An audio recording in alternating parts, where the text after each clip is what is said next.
Hello ലവ്ലീസ്, ഇന്ന് നമ്മൾ കേൾക്കാൻ പോകുന്നത് വളരെ വിചിത്രവും എന്നാൽ അതിലേറെ ഭയപ്പെടുത്തുന്നതുമായ ഒരു കഥയാണ്. ചിന്തിക്കാൻ പോലും കഴിയാത്ത അത്രയും വലിയ ഒരു രഹസ്യ ലോകത്തേക്കാണ് ഈ കഥ നമ്മളെ കൂട്ടിക്കൊണ്ട് പോകുന്നത്. നിങ്ങൾ എപ്പോഴെങ്കിലും ചിന്തിച്ചിട്ടുണ്ടോ, നമ്മൾ ജീവിക്കുന്ന ഈ ലോകത്തിനപ്പുറം ഒരിക്കലും അവസാനിക്കാത്ത, ആരും ഇതുവരെ കണ്ടില്ലാത്ത മറ്റൊരു ലോകം ഉണ്ടെങ്കിലോ എന്ന്? അങ്ങനെ ഒരു ലോകത്തിൻ്റെ കഥയാണിത്. പൂർണ്ണമായും ശ്രദ്ധയോടെ കേൾക്കുക, കാരണം ഓരോ നിമിഷവും ഉദ്വേഗജനകമാണ്. ഈ കഥ മുഴുവൻ ആരംഭിക്കുന്നത് കൃത്യമായി പറഞ്ഞാൽ 1990 ജൂൺ മാസം 19-ാം തീയതിയിലാണ്. വളരെ സാധാരണമായൊരു ദിവസമായിരിക്കണം അത്. പക്ഷേ ഒരു വ്യക്തിയെ സംബന്ധിച്ചിടത്തോളം അത് അവൻ്റെ ജീവിതത്തിലെ ഏറ്റവും ഭയാനകമായൊരു ദിവസമായിരുന്നു. അപ്രതീക്ഷിതമായി എങ്ങനെയെന്നറിയാതെ ഒരു മനുഷ്യൻ പെട്ടെന്ന് തികച്ചും അപരിചിതവും ഭയപ്പെടുത്തുന്നതുമായൊരു സ്ഥലത്ത് അകപ്പെടുകയാണ്. നമ്മൾ പലപ്പോഴും കേട്ടിട്ടുള്ള ഒരിക്കലും അവസാനിക്കാത്ത ബാക്ക് റൂമുകളുടെ അഗാധമായ ലോകത്താണ് ആളിപ്പോൾ ഉള്ളത്. ചുറ്റും നോക്കുമ്പോൾ എങ്ങോട്ട് രക്ഷപ്പെടാൻ ഒരു വഴിയും അയാൾക്ക് കാണാൻ സാധിക്കുന്നില്ല. ഒരേപോലെയുള്ള മഞ്ഞ ഭിത്തികളും പഴയ കാർപ്പറ്റുകളും മാത്രമുള്ള ഈ സ്ഥലം അവനിൽ അതിയായ പരിഭ്രാന്തി സൃഷ്ടിച്ചു. തൻ്റെ ജീവൻ അപകടത്തിലാണെന്ന് മനസ്സിലാക്കിയ അയാൾ പൂർണ്ണമായും ഭയന്ന് വിറച്ചുപോയി. എങ്ങനെയെങ്കിലും അവിടെ നിന്ന് പുറത്തു കടക്കണം എന്ന അതിയായ ആഗ്രഹത്തോടെ, വലിയ നിരാശയോടെ അയാൾ ഇടനാഴികളോട് ലക്ഷ്യമില്ലാതെ ഓടാനും നടക്കാനും തുടങ്ങി. രക്ഷപ്പെടാനുള്ള ഒരു വാതിലോ വഴിയോ എവിടെയെങ്കിലും ഉണ്ടാകും എന്ന പ്രതീക്ഷയിലായിരുന്നു അവൻ തൻ്റെ സർവ്വശക്തിയും എടുത്ത് തൊണ്ട പൊട്ടുമാറ് ഉറക്കെ നിലവിളിക്കാൻ തുടങ്ങി. ആരെങ്കിലും എന്നെ ഒന്ന് സഹായിക്കണേ, എന്നെ ഇവിടെ വന്ന് പുറത്തു കടക്കാൻ സഹായിക്കണേ എന്നവൻ ആവർത്തിച്ച് പറഞ്ഞുകൊണ്ടിരുന്നു. പക്ഷേ ആനന്ദമായ മഞ്ഞ ഇടനാഴികളിൽ അവൻ്റെ ശബ്ദം ആരും കേട്ടില്ല. ഒരു ജീവി പോലും അവിടെ ഉണ്ടായിരുന്നില്ല. അവൻ്റെ ശബ്ദം ആ ശൂന്യതയിൽ അലിഞ്ഞില്ലാതായി. ആരും തന്നെ രക്ഷിക്കാൻ വരുന്നില്ല എന്ന യാഥാർത്ഥ്യം അവനെ കൂടുതൽ തളർത്തി. പെട്ടെന്നാണ് ആ വലിയ നിശബ്ദയെ കീറി മുറിച്ചുകൊണ്ട് വലിയൊരു ശബ്ദം അവിടെ കേൾക്കുന്നത്. വലിയൊരു സ്ഫോടനം നടന്ന പോലെയോ അല്ലെങ്കിൽ എന്തോ വലിയ ഭാരമുള്ള സാധനം താഴേക്ക് പൊട്ടി വീണതുപോലെയോ ആണ് ആ ശബ്ദം അനുഭവപ്പെട്ടത്. അത് കേട്ട് ഞെട്ടിപ്പോയാൽ ആ ശബ്ദം കേട്ട ഭാഗത്തേക്ക് വളരെ സൂക്ഷ്മമായി നോക്കി. തനിക്ക് തൊട്ടടുത്ത് തന്നെയാണ് എന്തോ വലിയൊരു സംഭവം നടന്നതെന്ന് അവന് തോന്നി. എന്നാൽ അവിടെ പോയി പരിശോധിച്ചപ്പോൾ അവനൊന്നും കണ്ടെത്താൻ കഴിഞ്ഞില്ല. അവിടെ തികച്ചും ശൂന്യമായിരുന്നു. യാതൊന്നും അവിടെ ഉണ്ടായിരുന്നില്ല. ഭയം വീണ്ടും ഇരുട്ടടിച്ചു. എങ്കിലും അവൻ അവിടെ നിൽക്കാതെ വീണ്ടും ആ മഞ്ഞ ഭിത്തികൾക്കിടയിലൂടെ മുന്നോട്ട് നടക്കാൻ തീരുമാനിച്ചു. രക്ഷപ്പെടാൻ എന്തെങ്കിലും വഴി കിട്ടിയാലോ എന്നൊരു നേരിയ പ്രതീക്ഷ മാത്രമായിരുന്നു അവനുണ്ടായിരുന്നത്.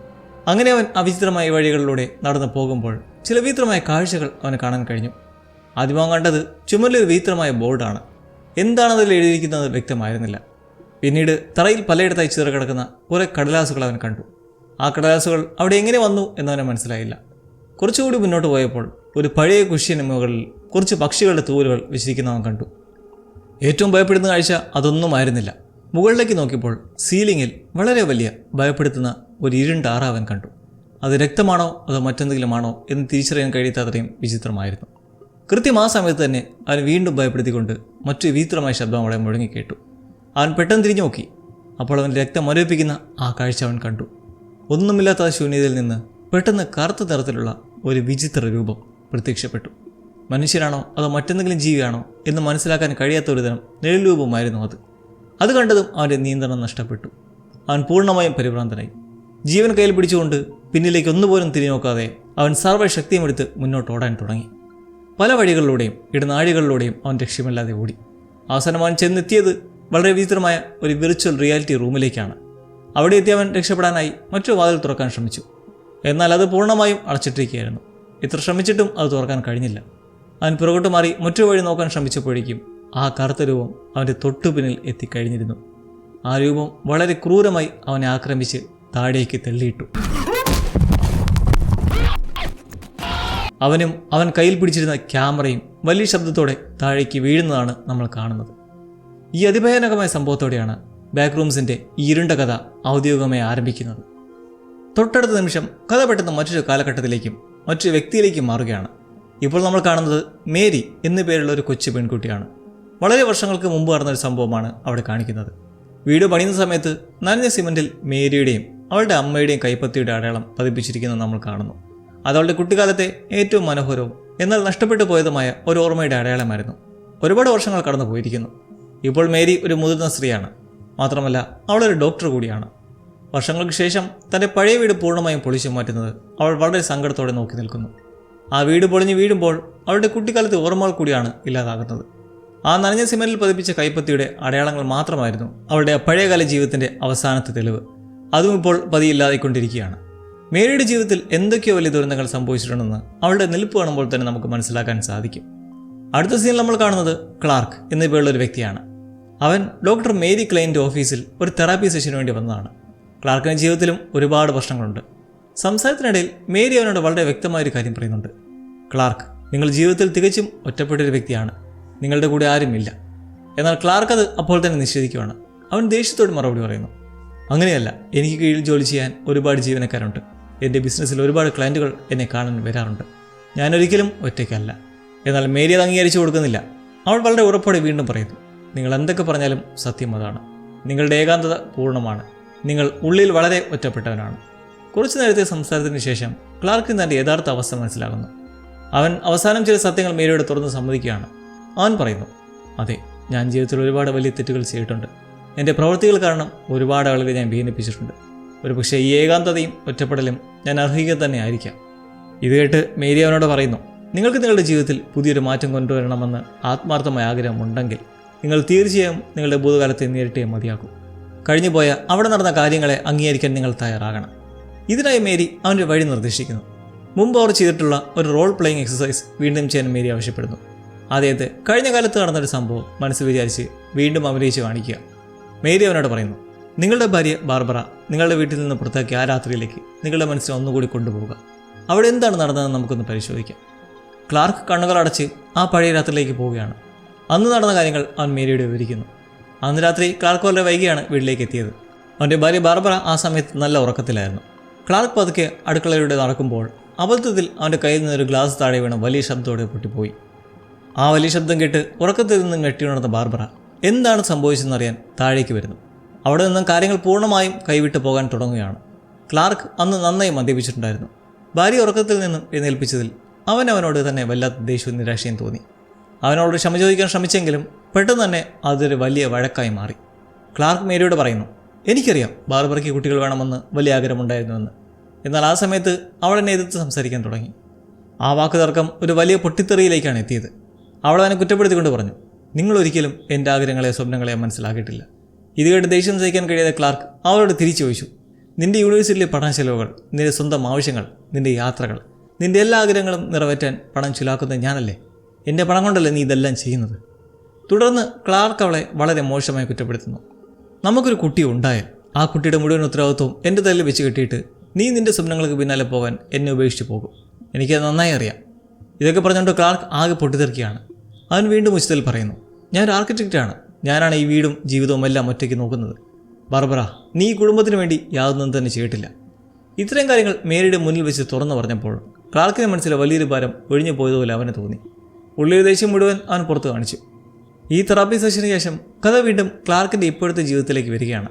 ക്ലാർക്ക് സ്വന്തമായി ഒരു ഫർണിച്ചർ കട നടത്തുന്നുണ്ട്. ആ കടയുടെ പ്രൊമോഷന് വേണ്ടിയിട്ട് അവനൊരു പരസ്യം ഷൂട്ട് ചെയ്യുന്നതാണ് നമ്മൾ പിന്നീട് കാണുന്നത്. എന്നാൽ ആ ഷൂട്ടിംഗ് ഒരു വലിയ പരാജയമായി മാറുകയാണ്. അവനിരിക്കുന്ന കസേര പെട്ടെന്ന് പൊട്ടി അവൻ വലിയ ശബ്ദത്തോടെ താഴേക്ക് വീഴുന്നു. നിരാശയും ദേഷ്യം സഹിക്കാൻ കഴിയാതെ അവൻ ഉച്ചത്തിൽ അലറുന്നുണ്ട്. അവൻ്റെ യഥാർത്ഥ ജീവിതം ഇപ്പോൾ പൂർണ്ണമായും തകർന്നിരിക്കുകയാണ്. ആരും ഇപ്പോൾ അവൻ്റെ കടയിലേക്ക് വരുന്നില്ല. ആരും അവൻ്റെ ഫർണിച്ചറുകൾ വാങ്ങുന്നില്ല. താൻ ഇത്രയും കാലം കഷ്ടപ്പെട്ട് ഉണ്ടാക്കിയെടുത്തതെല്ലാം തൻ്റെ കൺമുന്നിൽ വെച്ച് ഓരോന്നായി തകർന്നു വീഴുന്ന കണ്ട് വലിയ മാനസിക സമ്മർദ്ദത്തിലാണ് അവൻ ജീവിക്കുന്നത്. പെട്ടെന്ന് അവൻ്റെ കടയിലെ ഇലക്ട്രിക് മീറ്റർ പരിശോധിക്കാൻ ഒരു ടെക്നീഷ്യൻ വരുന്നു.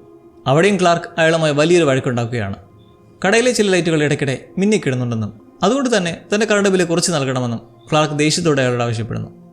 എന്താണ് പ്രശ്നമെന്ന് കണ്ടുപിടിക്കാൻ അവർ രണ്ടുപേരും ചേർന്ന് ഫ്യൂസ് ബോക്സ് തുറന്ന് പരിശോധിക്കുന്നു. അപ്പോഴാണ് വളരെ വിചിത്രമായൊരു കാര്യം അവർ അവിടെ കാണുന്നത്. സാധാരണ ഫ്യൂസുകൾക്ക് പുറമെ അവിടെ ഹൊറിസോണ്ടലായി വെച്ചിരിക്കുന്ന പുതിയ 2 സ്വിച്ചുകൾ അവർ കണ്ടെത്തുന്നു. അത് കണ്ടിട്ട് ഇലക്ട്രിക് സിസ്റ്റത്തിൻ്റെ ആണെന്ന് തോന്നുന്നേയില്ല. അതെന്തിനാണ് അവിടെ വെച്ചിരിക്കുന്നതെന്ന് അവർക്ക് മനസ്സിലായില്ല. അവർ ആദ്യത്തെ സ്വിച്ച് ഓൺ ചെയ്ത് നോക്കി. എന്നാൽ ഒന്നും തന്നെ സംഭവിച്ചില്ല. രണ്ടാമത്തെ സ്വിച്ചും അവർ ഓൺ ചെയ്ത് നോക്കി. അപ്പോഴും യാതൊരു മാറ്റവും ഉണ്ടായില്ല.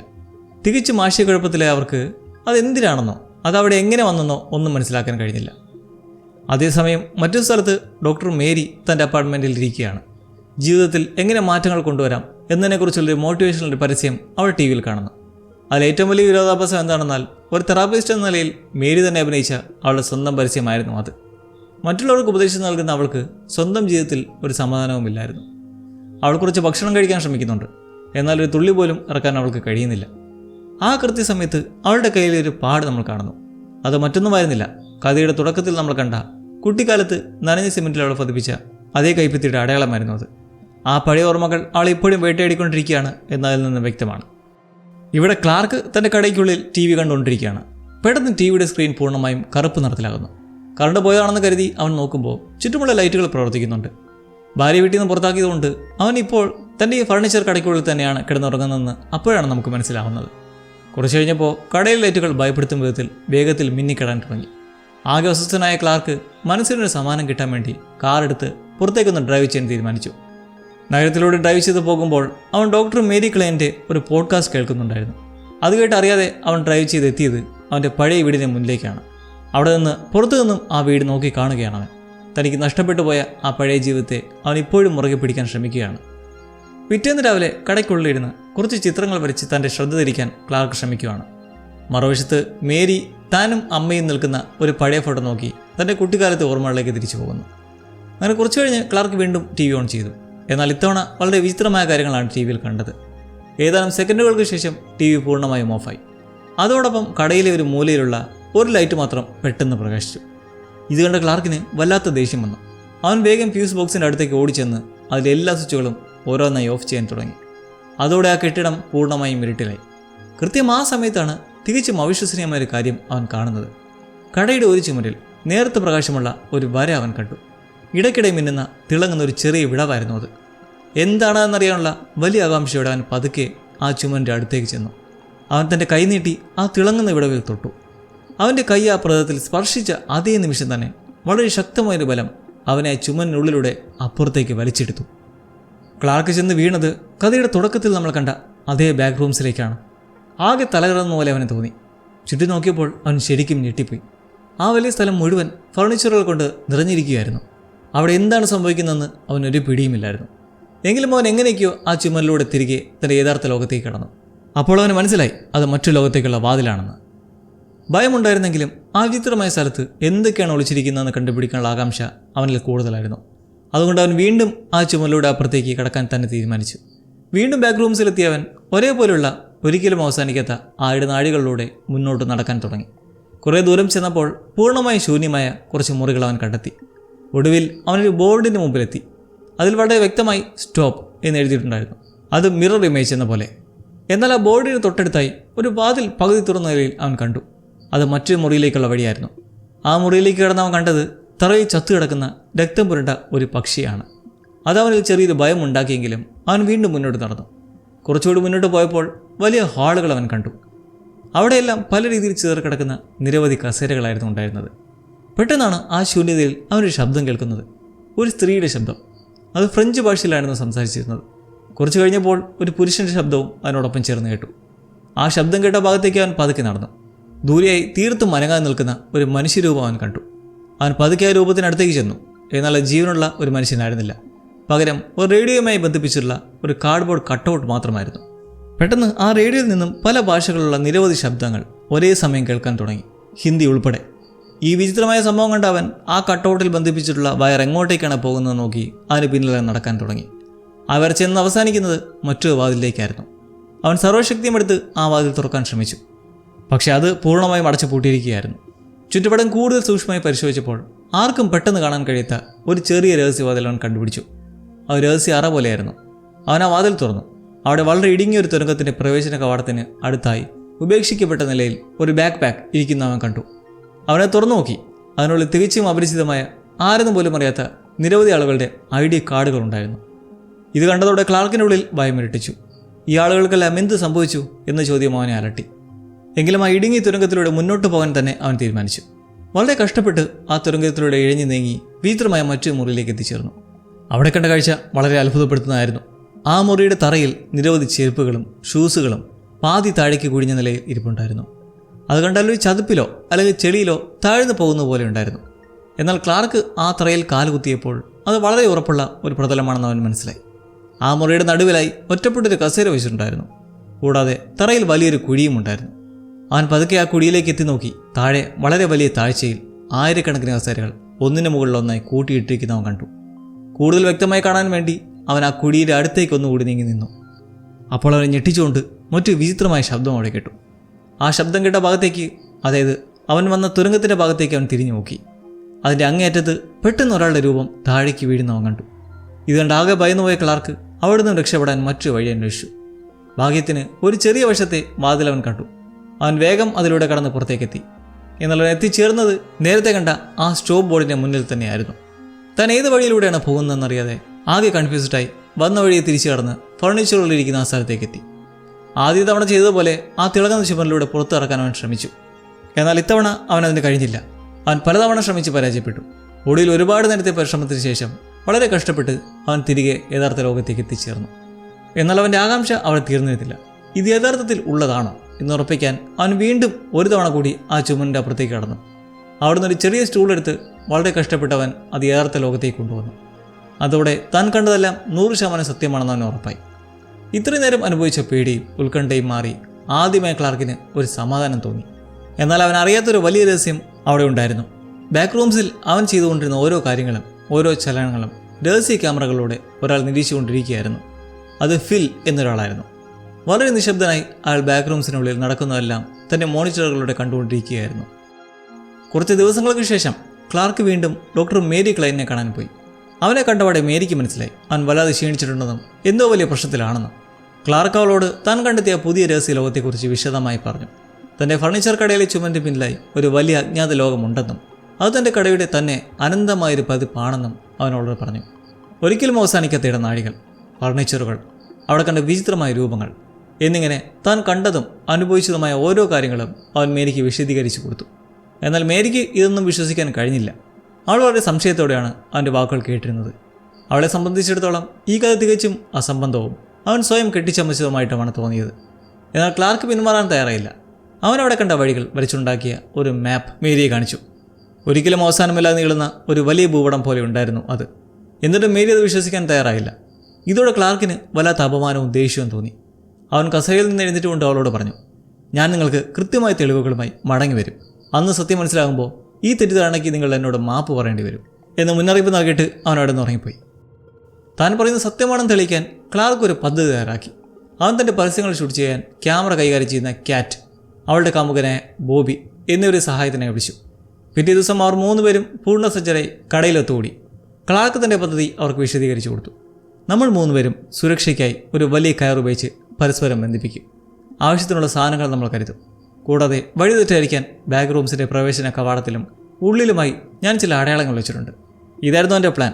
കാറ്റിനും ബോബിക്കും അവൻ പറയുന്നതൊന്നും തീരെ വിശ്വാസമുണ്ടായിരുന്നില്ല.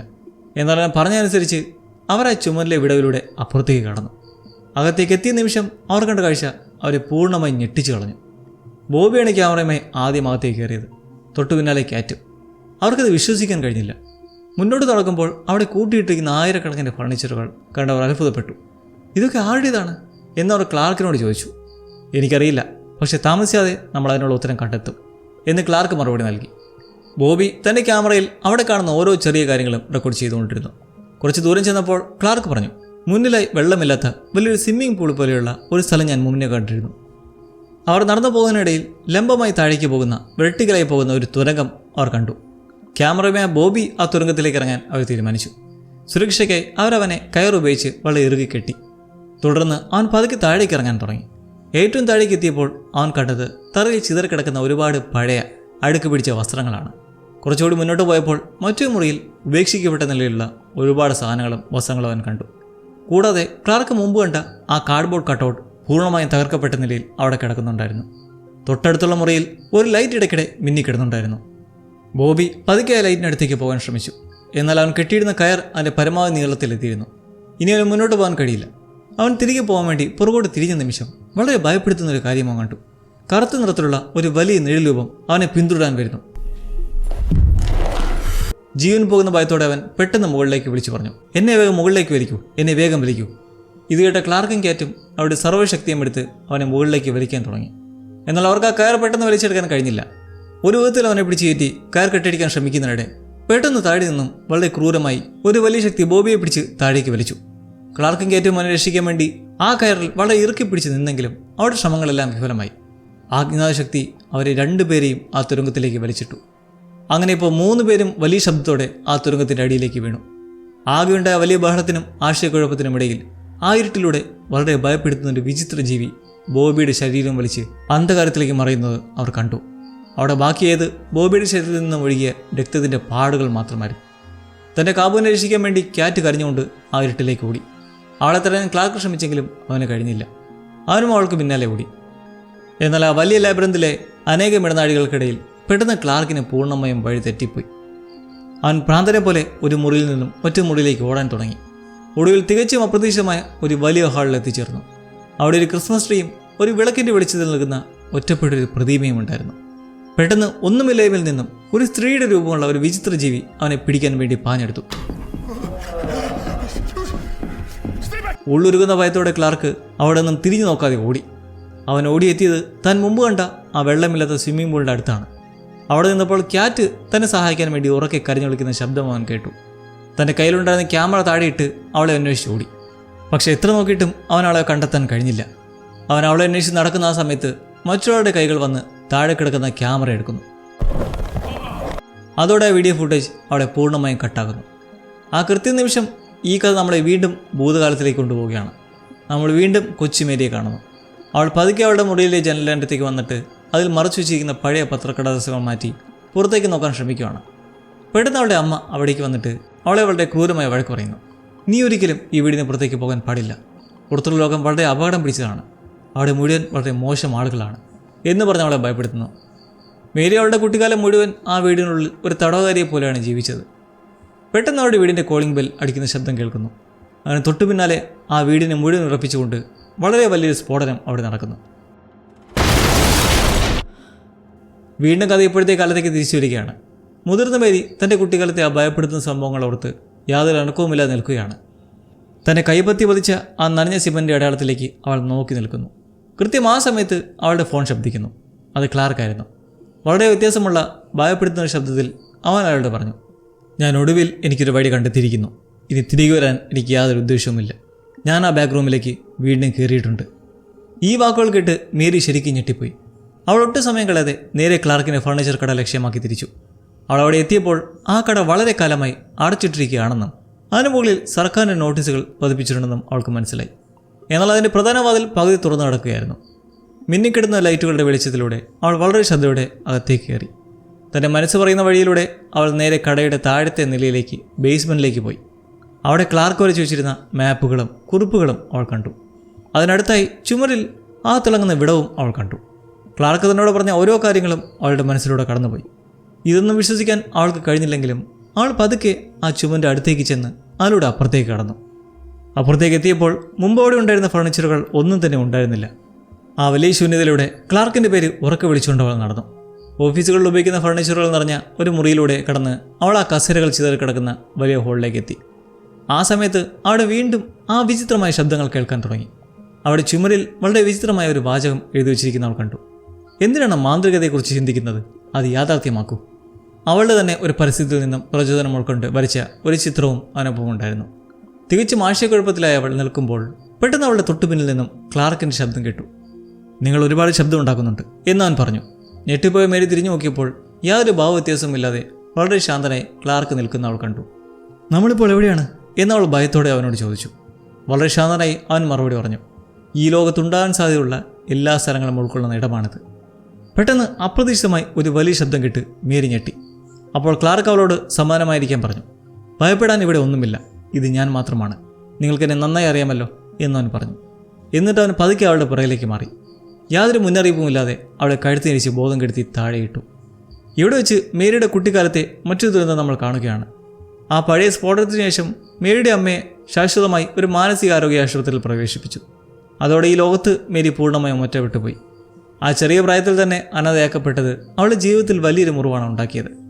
ആ പഴയ മുറിവുകൾ തന്നെയാണ് ഇന്നും മുതിർന്ന മേരിയെ മാനസികമായി തളർത്തുന്നത്. കുറച്ച് സമയത്തിന് ശേഷം മേരിക്ക് ബോധം വരുമ്പോൾ അവളൊരു കസേരയിൽ ബന്ധിക്കപ്പെട്ട നിലയിലായിരുന്നു. ക്ലാർക്ക് വളരെ ശാന്തനായി അവളോട് സംസാരിക്കാൻ തുടങ്ങി. അവൻ പറഞ്ഞു, ഞാൻ എൻ്റെ ജീവിതകാലം മുഴുവൻ എനിക്ക് സംഭവിച്ച കാര്യങ്ങൾക്ക് ഒരർത്ഥം കണ്ടെത്താനും പ്രശ്നങ്ങൾക്ക് പരിഹാരം കാണാനും ശ്രമിക്കുകയായിരുന്നു. പക്ഷെ ഒടുവിൽ ഞാൻ ചെന്നെത്തിയത് ഒരിക്കലും അവസാനിക്കാത്ത ഈ ശൂന്യതയിലാണ്. അവൻ സംസാരിക്കാനിടയിൽ തികച്ചും സാധാരണമായ ഒരു ഡിന്നർ തയ്യാറാക്കുന്ന പോലെ അവനൊരു മേശമേൽ പ്ലേറ്റുകൾ വയ്ക്കുന്നത് നമ്മൾ കാണുന്നുണ്ട്. ആ മുറിയിൽ വേറെയും ചില ആളുകളുണ്ടായിരുന്നു. വരയൻ ഷർട്ടിട്ട ഒരാൾ, വീൽ ചെയറിലിരിക്കുന്ന മറ്റൊരാൾ, പിന്നെ മുൻപ് ക്ലാർക്കിനെ ആക്രമിക്കാൻ വന്ന ആ വിചിത്രയായ സ്ത്രീ. ഇവർ ആരും തന്നെ യാതൊരു അനക്കവുമില്ലാതെ പ്രതിമകളെ പോലെ നിൽക്കുകയായിരുന്നു. ക്ലാർക്ക് മേരിയോട് വിശദീകരിച്ചു, ഈ സ്ഥലം മനുഷ്യരെ പതുക്കെ പതുക്കെ കാർന്നു തിരിഞ്ഞു. അവസാനം അവർ യാതൊരു വികാരങ്ങളുമില്ലാതെ പഴയ ഓർമ്മകളുടെ വെറും അവശിഷ്ടങ്ങളായ ശൂന്യമായ രൂപങ്ങളായി മാറും. അവൻ്റെ അഭിപ്രായത്തിൽ തകർന്നുപോയ ഓർമ്മകളിൽ നിന്നും മറക്കപ്പെട്ട ജീവിതങ്ങളിൽ നിന്നും മറ്റ് ഡൈമെൻഷൻസിനിടയിൽ കുടുങ്ങിപ്പോയ ആളുകളിൽ നിന്നുമാണ് ഈ അസാധ്യമായ ലോകം തന്നെ ഉണ്ടായിട്ടുള്ളത്. താൻ പറയുന്നതാണ് സത്യം എന്ന് തെളിയിക്കാൻ വേണ്ടി അവനൊരു കത്തി എടുത്തിട്ട് അവിടെ അനങ്ങാൻ നിൽക്കുന്ന ഒരു രൂപത്തെ വളരെ ക്രൂരമായി കുത്തി. എന്നാൽ രൂപത്തിന് യാതൊരു ഭാവവ്യത്യാസവുമില്ലായിരുന്നു. അവൻ മേരിയോട് പറഞ്ഞു, ഇവർക്കിപ്പോൾ വേദനയോ വികാരങ്ങളോ ഒന്നുമില്ല. ഈ വലിയ ലാബിറന്തിലെ വെറും ഫർണിച്ചറുകൾ പോലെ ഇവർ അനങ്ങാതെ നിൽക്കുക മാത്രമാണ് ചെയ്യുന്നത്. തുടർന്ന് വളരെ ഭയപ്പെടുത്തുന്ന കാര്യം അവൻ ചെയ്തു. ആ രൂപങ്ങളിലൊന്നിൻ്റെ വയറ് അവൻ കത്തിയെടുത്ത് കീറി. അതിൽ നിന്നും പഞ്ഞു പോലുള്ള ഒരു വിചിത്രമായ വസ്തു അവൻ പുറത്തെടുത്തു. എന്നിട്ട് അത് വളരെ ശ്രദ്ധയോടെ പ്ലേറ്റുകളിലേക്ക് വിളമ്പിക്കൊണ്ട് അവൻ പറഞ്ഞു, നമുക്കിവരെ ഭക്ഷിക്കുക കൂടി ചെയ്യാം, ഒരു കുഴപ്പമില്ല. അതിനുശേഷം അവൻ മേരിക്ക് അതിലും ഭയാനകമായ മറ്റൊരു കാഴ്ച കാണിച്ചു കൊടുത്തു. അവിടുത്തെ ഫ്രിഡ്ജിനുള്ളിൽ അവളുടെ പഴയ അസിസ്റ്റൻറ്റ് മാനേജറുടെ അറുത്തുമാറ്റിയ തലയിരിക്കുന്നുണ്ടായിരുന്നു. ഇതൊക്കെ കണ്ട് ഭയന്ന് ഉറച്ച മേരി തൻ്റെ സമനില വീണ്ടെടുക്കാൻ ശ്രമിച്ചുകൊണ്ട് അവനോട് പറഞ്ഞു, എനിക്കിതിനെ സഹായിക്കണമെന്നുണ്ട്, പക്ഷെ ആദ്യം നീ എൻ്റെ കെട്ടുകൾ നടിക്കണം. എന്നാൽ ക്ലാർക്ക് അത് അപ്പോൾ തന്നെ നിരസിച്ചു. നിരാശയായ മേരി താൻ മുമ്പ് തന്നെ വിശ്വസിക്കാത്തതിന് അവനോട് ക്ഷമ ചോദിക്കാൻ തുടങ്ങി. എന്നാൽ ക്ലാർക്ക് ഇപ്പോൾ പൂർണ്ണമായ ഒരു ഭ്രാന്തമായ അവസ്ഥയിലായിരുന്നു. അവർ മുമ്പ് തെറാപ്പി സെഷനിൽ ചേരുന്ന ആ റോൾ പ്ലേയിങ് ഇവിടെ വെച്ച് വീണ്ടും ചെയ്യാൻ അവൻ തീരുമാനിച്ചു. അവൻ ആ മുറിയിലെ ലൈറ്റുകൾ ഓഫ് ചെയ്തു.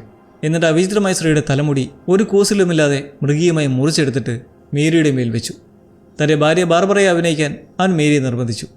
അങ്ങനെ അപായപ്പെടുത്തുന്ന നാടകം അവിടെ ആരംഭിച്ചു. വളരെ ദേഷ്യത്തോടെ ക്ലാർക്ക് ഒരു ഭർത്താവായി അഭിനയിക്കാൻ തുടങ്ങി. അവൻ ഉറക്കെ അവളോട് ചോദിച്ചു, ഗ്ലാസ് പിടിച്ച് നീ ഉറക്കണമെന്ന് എന്തിനാ അത്ര ദേഷിച്ചത്? നിനക്ക് നേരത്തെ കിടന്നുറങ്ങാൻ ഇഷ്ടമാണെന്ന് എനിക്കറിയാം, പക്ഷേ എനിക്ക് കടയിൽ ഒരുപാട് വൈകുവോളം ഇരുന്ന് ജോലി ചെയ്യണമായിരുന്നു. അങ്ങനെ പതുക്കെ പതുക്കെ അവൻ്റെ ശബ്ദവും ദേഷ്യവും കൂടാൻ തുടങ്ങി. ഞാനാണ് ഈ വീട്ടിലെ എല്ലാ ചിലവുകളും നോക്കുന്നത്. നമുക്കൊരു കുടുംബം തുടങ്ങണമെങ്കിൽ നീയും ജോലിക്ക് പോയി പണം സമ്പാദിക്കണം എന്നവൻ അവളോട് കയർത്തു. ആ സങ്കല്പിക്കുന്ന വഴക്ക് പെട്ടെന്ന് അവൻ്റെ ഉള്ളിലുണ്ടായ യഥാർത്ഥ ദേഷ്യവും നിരാശയും ഏകാന്തതയും പുറത്തു കൊണ്ടുവന്നു. വർഷങ്ങളായി അവനുള്ളിൽ ഒതുക്കിയ സങ്കടങ്ങളെല്ലാം ഒരു അഗ്നിപർവ്വതം പോലെ പുറത്തേക്ക് വന്നു. ക്ലാർക്കിനെ ഈ നാടകം കണ്ട മടുത്ത മേരി അവൻ്റെ യാഥാർത്ഥ്യം വിളിച്ചു പറയാൻ തീരുമാനിച്ചു. അവൾ വളരെ ഉറക്കെ അവനോട് പറഞ്ഞു, നിന്നെ വീട്ടിൽ നിന്ന് പുറത്താക്കിയത് പൂർണ്ണമായി നിന്റെ സ്വന്തം തെറ്റുകൊണ്ടാണ്. നീ വിശ്വസിക്കുന്ന പോലെ നീ മദ്യപിച്ചുകൊണ്ടോ കുടിച്ചതുകൊണ്ടോ അല്ല അത് സംഭവിച്ചത്. എന്തിനു മേലും എപ്പോഴും പരാതി പറയുന്ന നിന്റെ സ്വഭാവം, സ്വന്തം തെറ്റുകളുടെ ഉത്തരവാദിത്വം ഏറ്റെടുക്കാനുള്ള നിന്റെ കഴിവില്ലായ്മ, എല്ലാ കാര്യങ്ങൾക്കും എപ്പോഴും മറ്റുള്ളവരെ കുറ്റപ്പെടുത്തുന്ന നിന്റെ രീതി, ഇതൊക്കെ കൊണ്ടാണ് നിന്നെ പുറത്താക്കിയത്. ഇതാണ് എക്കാലത്ത് നിന്റെ യഥാർത്ഥ പ്രശ്നം. നിന്റെ ഭാഗത്ത് തെറ്റുണ്ടാകുമെന്ന് അംഗീകരിക്കാൻ നീ ഒരിക്കലും തയ്യാറല്ല.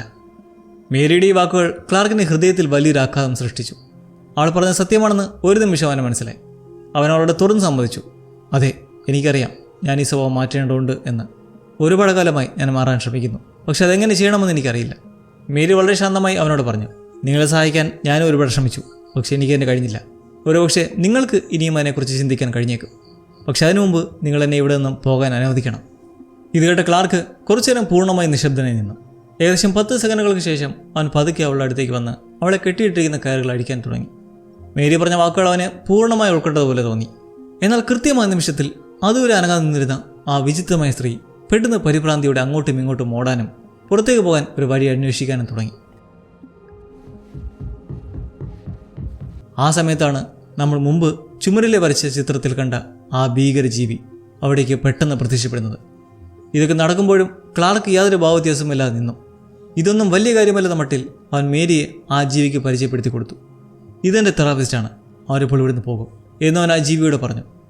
മേരിക്കൊരു മാറ്റവും ആവശ്യമില്ലെന്ന് തോന്നുന്നുകൊണ്ട് വിഷമിക്കേണ്ടതില്ലെന്നും അവൻ ആ ഭീകരജീവിയോട് പറയുന്നുണ്ട്. എന്നാൽ ആ ജീവി ഇതൊന്നും കേൾക്കാൻ തയ്യാറല്ലായിരുന്നു.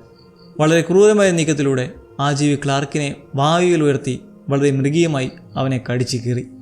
നിമിഷങ്ങൾക്കുള്ളിൽ രക്തം പറഞ്ഞ ക്ലാർക്ക് അവിടെ വെച്ച് തന്നെ മരിച്ചു വീണു. അവിടെ ഉണ്ടായിരുന്ന ആ വലിയ ബഹളങ്ങൾക്കിടയിലൂടെ മേരി എങ്ങനെയൊക്കെയോ അവിടെ നിന്നും രക്ഷപ്പെട്ട് പുറത്തേക്ക് ചാടി. ഒരു വാതിൽ തകർത്ത് പുറത്തേക്ക് വന്ന മേരി ചെന്ന് പെട്ടത് ഒരു പുറംലോകത്തെ തെരുവ് പോലെ തോന്നിപ്പിക്കുന്ന ഒരു സ്ഥലത്താണ്. എന്നാൽ അതും ആ ബാക്ക് റൂംസിനുള്ളിലെ മറ്റു വിചിത്രമായ മുറി തന്നെയായിരുന്നു. അവൾക്കവിടെ ചിന്തിക്കാൻ പോലും സമയം കിട്ടിയില്ല, കാരണം ആ ഭീകരജീവി അപ്പോഴും അവളെ പിന്തുടർന്ന് വരുന്നുണ്ടായിരുന്നു. ജീവൻ രക്ഷിക്കാൻ വേണ്ടി അവൾ അടുത്തുള്ള മറ്റു മുറിയിലേക്ക് ഓടിക്കയറി. പഴയ വിളക്കുകളും ഉപേക്ഷിക്കപ്പെട്ട ഫർണിച്ചറുകളും ഒരിക്കലും അവസാനിക്കാത്ത വിചിത്രമായ മുറികളിലൂടെയുള്ള ഒരു വലിയ ഓട്ടപ്പാച്ചിലായിരുന്നു പിന്നീട് അവിടെ നടന്നത്. പ്രാണരക്ഷാർത്ഥം ഓടുന്നതിനിടയിൽ മേരി കാൽ വഴുതി താഴെ വീഴുകയും ഒരു ഫർണിച്ചറിലിടിച്ച് അവൾക്ക് സാരമായി പരിക്കേൽക്കുകയും ചെയ്തു. കാലിൽ നല്ല വേദനയുണ്ടായിട്ടും മുടന്തിക്കൊണ്ട് അവൾ മുന്നോട്ട് തന്നെ ഓടി. അവളുടെ ഓരോ കാലൊച്ചയും ആ കടൽ കൊള്ളക്കാരനെ പോലുള്ള ജീവി പിന്തുടരുന്നുണ്ടായിരുന്നു. ഓടിയോടെ അവൾ അവസാനം എത്തിയത് വളരെ വലിയ അനന്തമായ ഒരു അഗാധ ഗർത്തത്തിന് മുന്നിലാണ്. ഇനി മുന്നോട്ട് പോകാൻ വേറെ വഴിയില്ലെന്ന് മനസ്സിലാക്കിയ അവൾ ആ വലിയ ചുമരിലെ ചെറിയ പടവുകൾ പിടിച്ചുകൊണ്ട് മുകളിലേക്ക് കയറാൻ തുടങ്ങി. തൻ്റെ സർവ്വശക്തിയും എടുത്ത് വളരെ കഷ്ടപ്പെട്ട് അവൾ ആ ചുമലിലൂടെ മുകളിലേക്ക് കയറി. ആ ജീവി വളരെ പിന്നിലാക്കി അവൾ എങ്ങനെയൊക്കെയോ മുകളിലേക്ക് എത്തിച്ചേർന്നു. എന്നാൽ മുകളിലേക്ക് എത്തിയ അവൾ കണ്ട കാഴ്ച അവളെ കൂടുതൽ ഭയപ്പെടുത്തി. അവളിപ്പോൾ നിൽക്കുന്നത് ക്ലാർക്കിൻ്റെ പഴയ ഫർണിച്ചർ കടയ്ക്ക് സമാനമായ മറ്റൊരു കടയിലാണ്. ആ സ്ഥലം കണ്ടാൽ ക്ലാർക്കിൻ്റെ കട പോലെ തന്നെ ഇരിക്കും. എന്നാൽ അവിടെയുള്ള ഫർണിച്ചറുകളെല്ലാം തികച്ചും വ്യത്യസ്തമായിരുന്നു. അത് യഥാർത്ഥ ലോകമല്ലെന്ന് അവൾക്ക് മനസ്സിലായി. എങ്കിലും മനസ്സിൽ ഒരു ചെറിയ പ്രതീക്ഷയോടെ അവൾ ആ കടയുടെ പ്രധാന വാതിലിനടുത്തേക്ക് ഓടിച്ചെന്നു. തൻ്റെ സർവ്വശക്തിയുമെടുത്ത് അവൾ ആ വാതിൽ തുറക്കാൻ ശ്രമിച്ചു. എന്നാൽ അത് തുറക്കാൻ അവൾക്ക് കഴിഞ്ഞില്ല. അവൾ പൂർണ്ണമായും അവിടെ കുടുങ്ങിയിരിക്കുന്നു. അപ്പോഴാണ് ഏറ്റവും ഭയാനകരമായ ആ യാഥാർത്ഥ്യം അവൾക്ക് മനസ്സിലാകുന്നത്. ആ ബാക്ക് റൂംസ് ഇപ്പോൾ അവളെ പൂർണ്ണമായും അതിനുള്ളിലാക്കിയിരിക്കുന്നു. ക്ലാർക്കിൻ്റെ ഫർണിച്ചർ കടയിൽ അവൾ കണ്ട ആ ഭീകരജീവി യഥാർത്ഥത്തിൽ ചുമരിലെ ചിത്രത്തിൽ വരച്ചിരുന്ന അതേ ജീവി തന്നെയായിരുന്നു. ആ ജീവി അടുത്തേക്ക് വരുന്ന കണ്ട മേരി തൻ്റെ ഭയമെല്ലാം മാറ്റിവെച്ച് അതിനോട് പോരാടാൻ തീരുമാനിച്ചു. അടുത്തുണ്ടായിരുന്ന ഒരു കോട്ട് സ്റ്റാൻഡ് എടുത്ത് അവൾ ആ ജീവിയുടെ മരക്കാലിൽ ശക്തമായി അടിച്ചു പൊട്ടിച്ചു. മേരി താഴേക്ക് വീണു. അവിടെ മുഴുവൻ വലിയൊരു ബഹളം തന്നെ നടന്നു. അവൾ വീണ്ടും അവിടെ നിന്നും രക്ഷപ്പെടാൻ ശ്രമിച്ചു. എന്നാൽ പെട്ടെന്ന് അവിടെ ഉണ്ടായിരുന്ന ഫയർ എക്സ്റ്റിംഗ്വിഷറുകളിൽ നിന്ന് വളരെ കട്ടിയുള്ളൊരു ഗ്യാസ് അവിടേക്ക് പടരാൻ തുടങ്ങി. ആ ശ്വാസം ശ്വസിച്ച് അവളുടെ ശരീരം പതുക്കെ തളരാൻ തുടങ്ങി. ആ ജീവി വീണ്ടും അവളുടെ അടുത്തേക്ക് വന്നപ്പോൾ അവൾ തൻ്റെ കയ്യിൽ മുറുകെ പിടിച്ചിരുന്ന ആ പഴയ കല്ല്, അവളുടെ ഭൂതകാലത്തിൻ്റെ ഓർമ്മപ്പെടുത്തൽ, അതുപയോഗിച്ച് അതിൻ്റെ തലയിൽ വളരെ ശക്തിയായി ഇടിച്ചു. ആ വലിയ ഇടിയിൽ ആ ജീവിക്കൊന്ന് ബോധം നശിച്ചതുപോലെയായി. ആ കിട്ടിയ ചെറിയ സമയം കൊണ്ട് മേരി അവിടെ നിന്നും വീണ്ടും ഓടി രക്ഷപ്പെട്ടു. അവൾ നിർത്താതെ ആനന്ദമായ ഇടനാഴികളിലൂടെ ഓടിക്കൊണ്ടേയിരുന്നു. അവസാനം അവൾക്ക് പുറത്തേക്ക് കടക്കാനുള്ള ഒരു യഥാർത്ഥ വാതിൽ ലഭിച്ചതുപോലെ തോന്നി. താൻ രക്ഷപ്പെട്ടു എന്ന് വിശ്വസിച്ച ആ കൃത്യ നിമിഷത്തിൽ പെട്ടെന്ന് അവിടേക്ക് പ്രത്യേകതരം ഹാസ്മാറ്റ് സ്യൂട്ട്സ് ധരിച്ച് കുറേ ആളുകൾ വന്നവളെ വളഞ്ഞു. അവർ അവളെ കീഴ്പ്പെടുത്തുകയും ഗ്യാസ് ഉപയോഗിച്ച് അവളെ പൂർണ്ണമായി മയക്കി കിടത്തുകയും ചെയ്തു. അവർക്ക് തന്നെ വലിയൊരു അത്ഭുതമായിരുന്നു ഇവളെങ്ങനെയാണ് ഈ ഒരു സ്ഥലത്ത് നിന്നും ജീവനോടെ പുറത്തു വന്നത് എന്ന്. മയക്കത്തിലായ മേരിയെ അവരോടൊപ്പം തന്നെ വളരെ രഹസ്യമായ ഒരു കേന്ദ്രത്തിലേക്ക് മാറ്റുന്നു. അവിടെ വെച്ച് അവർ അവളെ എക്സ്റേ ഉൾപ്പെടെയുള്ള നിരവധി മെഡിക്കൽ പരിശോധനകൾക്ക് വിധേയമാക്കുന്നു. അവളെ ആ കേന്ദ്രത്തിലെ പല ഇടനാഴികളിലൂടെയും അവർ കൊണ്ടുപോകുമ്പോൾ മേരി ഒരു കാഴ്ച കാണുന്നു. തന്നെ ആക്രമിക്കാമെന്ന ആ ജീവിയുടെ മൃതദേഹം അവർ അവിടെ സൂക്ഷിച്ചു വെച്ചിരിക്കുന്ന അവൾ കണ്ടു. കുറച്ച് സമയത്തിന് ശേഷം ഫിൽ അവൾക്ക് മുന്നിൽ പ്രത്യക്ഷപ്പെടുന്നു. ക്ലാർക്കിനെയും മേരിയെയും രഹസ്യ ക്യാമറകളോട് നിരീക്ഷിച്ചിരുന്ന അതേ വ്യക്തി തന്നെയായിരുന്നു അത്. അയാൾ സ്വയം പരിചയപ്പെടുത്തിയ ശേഷം മേരിയോട് നേരിട്ട് ചോദിച്ചു, നിങ്ങളെങ്ങനെയാണ് ആ ബാക്ക് റൂംസിനുള്ളിൽ പ്രവേശിച്ചത്? മേരി അവനോട് പറഞ്ഞു, ഒരു ഫർണിച്ചർ കടയുടെ താഴത്തെ നിന്നുള്ള രഹസ്യ ചുമരിലൂടെയാണ് ഞാൻ അതിലേക്ക് കടന്നത്. തുടർന്ന് അവൾ അവനോട് ചോദിച്ചു, നിങ്ങൾക്ക് ക്ലാർക്കിനെ അറിയാമോ? കാരണം ക്ലാർക്കിൻ്റെയും അവരുടെ കടയുടെയും ഫോട്ടോകൾ നിങ്ങളുടെ കയ്യിലുണ്ടായിരുന്നല്ലോ. അപ്പോഴാണ് ഫില്ല വലിയ സത്യം മേരിയോട് തുറന്നു പറയാൻ തീരുമാനിക്കുന്നത്. അയാൾ പറഞ്ഞു, വർഷങ്ങൾക്ക് മുമ്പ് ഞങ്ങളുടെ ഓർഗനൈസേഷൻ റെസൊണൻസ് മെഷീനുകൾ നിർമ്മിക്കുന്ന ജോലിയിലായിരുന്നു. എന്നാൽ ഒരിക്കൽ അബദ്ധത്തിൽ ഞങ്ങൾ ഈ ബാക്ക് റൂംസിൻ്റെ സാന്നിധ്യം കണ്ടെത്തുകയായിരുന്നു. അന്നു മുതൽ ഞങ്ങളുടെ ലക്ഷ്യം ഈ വിചിത്ര ലോകത്തെക്കുറിച്ച് പഠിക്കുക എന്നത് മാത്രമാണ്. ഫില്ല അവളോട് മറ്റു വലിയ സത്യം കൂടി വെളിപ്പെടുത്തി. വർഷങ്ങൾക്ക് മുമ്പ് അയാൾ സ്വയം ഈ ബാക്ക് റൂംസിലേക്ക് കുടുങ്ങിപ്പെട്ടിട്ടുണ്ടായിരുന്നു. അവിടെ നിന്നും എങ്ങനെയോ രക്ഷപ്പെട്ടതിന് ശേഷം തൻ്റെ ജീവിതകാലം മുഴുവൻ ഈ അവസാനമില്ലാത്ത ലോകത്തെക്കുറിച്ച് പഠിക്കാനും അതിൻ്റെ മാപ്പുകൾ തയ്യാറാക്കാനും യഥാർത്ഥത്തിൽ ഈ സ്ഥലം എന്താണെന്ന് കണ്ടുപിടിക്കാനും വേണ്ടി അയാൾ മാറ്റിവെച്ചു. എന്നാൽ ഇത്രയും വർഷങ്ങൾ ഇതിനെക്കുറിച്ച് പഠിച്ചിട്ടും ഈ സ്ഥലം എങ്ങനെയാണ് പ്രവർത്തിക്കുന്നതെന്ന് ഇപ്പോഴും അവർക്ക് മനസ്സിലായിട്ടില്ല എന്നയാൾ സമ്മതിച്ചു. എനിക്കറിയാവുന്ന ഒരേ ഒരു കാര്യം, ലോകത്തിൻ്റെ വിവിധ ഭാഗങ്ങളിൽ ഇതുപോലുള്ള പുതിയ പുതിയ പ്രവേശന കവാടങ്ങൾ നിരന്തരം ഉണ്ടായിക്കൊണ്ടിരിക്കുന്നു എന്നതാണ്. ഇതിൻ്റെയൊക്കെ അവസാന ഫലം എന്തായിരിക്കുമെന്ന് ആർക്കും പ്രവചിക്കാൻ കഴിയില്ല എന്ന് ഫിൽ അവളോട് പറഞ്ഞു. തനിക്കിതെല്ലാം ഇപ്പോഴറിയാമല്ലോ, ഇനി തന്നെ എന്ത് ചെയ്യാനാണ് ഉദ്ദേശിക്കുന്നതെന്ന് മേരി ചോദിച്ചു. എന്നാൽ അതിനൊരു മറുപടി ലഭിക്കുന്നതിന് മുമ്പ് തന്നെ മേരിയുടെ മനസ്സ് പൂർണ്ണമായും സമനില തെറ്റാൻ തുടങ്ങി. അവളുടെ ഉള്ളിൽ ആഴത്തിൽ കുഴിച്ചുമൂടപ്പെട്ട കുട്ടിക്കാലത്തെ ഭയാനകരമായ ഓർമ്മകൾ വളരെ ശക്തമായി തിരികെ വരാൻ തുടങ്ങി. അവളുടെ പഴയ വീട് പൊളിച്ചു മാറ്റുന്നത്, അവളുടെ അമ്മയുടെ മുഖം, വർഷങ്ങൾക്ക് മുമ്പ് അവൾക്ക് നഷ്ടപ്പെട്ടു പോയ സാധനങ്ങൾ, ഇതെല്ലാം അവളുടെ മനസ്സിൽ വളരെ വ്യക്തമായി തെളിഞ്ഞു വന്നു. കൃത്യം ആ സമയത്താണ് വളരെ ഭയപ്പെടുത്തുന്ന കാര്യം നമ്മൾ തിരിച്ചറിയുന്നത്. മുൻപ് ക്ലാർക്ക് പറഞ്ഞതുപോലെ തന്നെ മനുഷ്യരുടെ ഓർമ്മകളുടെ അവശിഷ്ടങ്ങളാണ് ഈ ബാക്ക് റൂംസ് നിലനിർത്തുന്നത്. ഈ അനന്തമായ ഇടനാഴികളിൽ അവിടെ പ്രവേശിച്ച ആളുകളുടെ ഭൂതകാല ഓർമ്മകൾ ഓരോന്നായി പ്രത്യക്ഷപ്പെടാൻ തുടങ്ങും. ഡോക്ടർ മേരിയുടെ പഴയ പുസ്തകങ്ങൾ, ക്യാറ്റിൻ്റെയും ബോബിയുടെയും ഫോട്ടോകൾ, എന്നേക്കുമായി നഷ്ടപ്പെട്ടുവെന്ന് കരുതിയ പഴയ ഓർമ്മകൾ, ഇവയെല്ലാം അവിടെ രൂപം കൊള്ളാൻ തുടങ്ങി.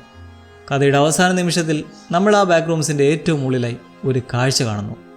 മേരിയെപ്പോലെ തന്നെ ഇരിക്കുന്ന, എന്നാൽ അവളിൽ നിന്നും തികച്ചും വ്യത്യസ്തയായ മറ്റൊരു സ്ത്രീ അവിടെ നിൽക്കുന്നു. യാതൊരു വികാരങ്ങളുമില്ലാത്ത ശൂന്യമായ രൂപമായിരുന്നു അത്. ക്ലാർക്ക് മുന്നറിയിപ്പ് നൽകിയതുപോലെ തന്നെ അവളുടെ സ്വന്തം ഓർമ്മകളിൽ നിന്നും ജനിച്ച വികാരങ്ങളില്ലാത്ത അവളുടെ സ്വന്തം പകർപ്പ്, ഹോളോ റെപ്ലിക്ക. ഈ വലിയ ഭയാനകമായ സത്യം കാണിച്ചുകൊണ്ടാണ് ഞെട്ടിപ്പിക്കുന്ന ഈ ഒരു കഥ അവസാനിക്കുന്നത്. അപ്പോൾ ബാക്ക് റൂംസിനെ പറ്റി നിങ്ങൾക്ക് മനസ്സിലായ കാര്യങ്ങൾ എന്തൊക്കെയാണെന്ന് പങ്കുവയ്ക്കൂ. നമുക്ക് മറ്റൊരു പുതിയ കഥയുമായി വീണ്ടും കാത്തിരുന്ന് കാണാം.